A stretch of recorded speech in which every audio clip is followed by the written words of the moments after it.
Greetings, servants of God in Pennsylvania.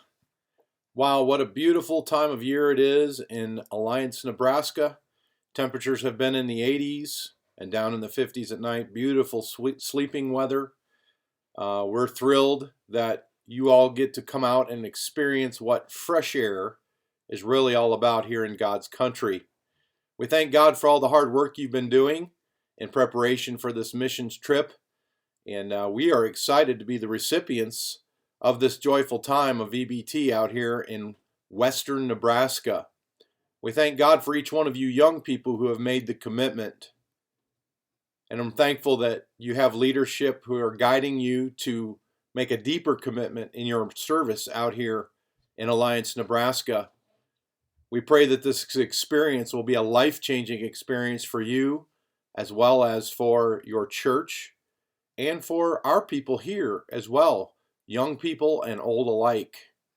We're anticipating with great anticipation your arrival. We've been doing a lot of hard work here on this end to make sure that we get out on the street and get the news out that we're having VBT.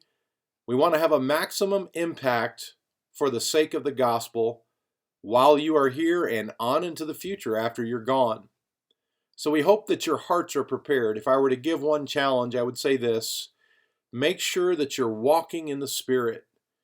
Make sure that you're Spirit-filled. Make sure that your relationship with Christ is what it needs to be in order that we can have a maximum impact here in Alliance, Nebraska.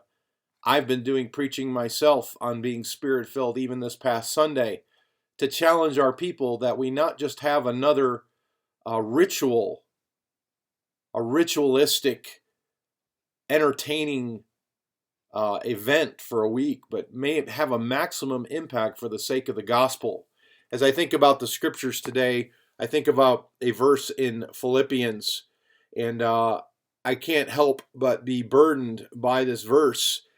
It says in Philippians 1:27, "Only let your conversation be as it becometh the gospel of Christ, that whether I come and see you or else be absent, I may hear of your affairs, that ye stand fast in one spirit, with one mind, striving together for the faith of the gospel."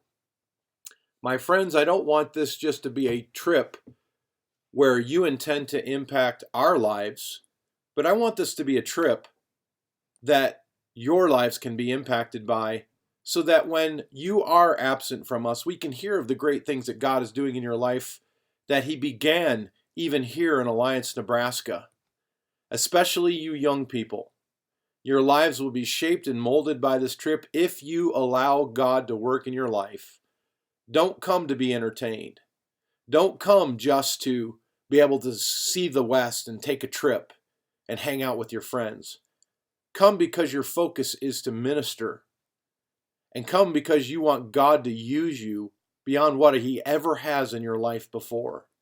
We want to strive together with you in unity, in ministry, but we all want it to be centered around the gospel of Christ and changing lives here in Alliance, Nebraska. We've been here for 8 years. We've been serving Christ faithfully. It's had its ups and downs. We've seen people come and go. We're desperately seeking the Lord to do something great through this time, not just to be able to host a bunch of children, but to make inroads into families and see families converted and discipled and become members of Heartland Baptist Church. So friends, let's have the same attitude that the Apostle Paul did in Philippians chapter 1 and verse 27. May everything that we do be as it becometh the gospel of Jesus Christ. Hey, we're excited for you to be here. We're as excited for you to be here as you are to come and be here with us. We are a church that was birthed out of your local church.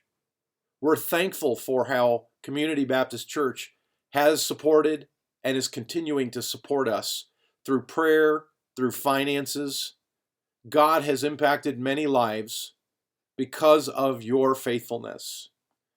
And I pray that there will be much fruit that abounds to your account. But hey, as you come, you get to catch a vision for what the Heartland Baptist Church is all about and what the Grubers have been up to for all these years. We're excited to be reacquainted with some of you. We're also excited to meet some of you that maybe we haven't met for the first time. All for the honor and glory of Jesus Christ. And I want to close with a verse.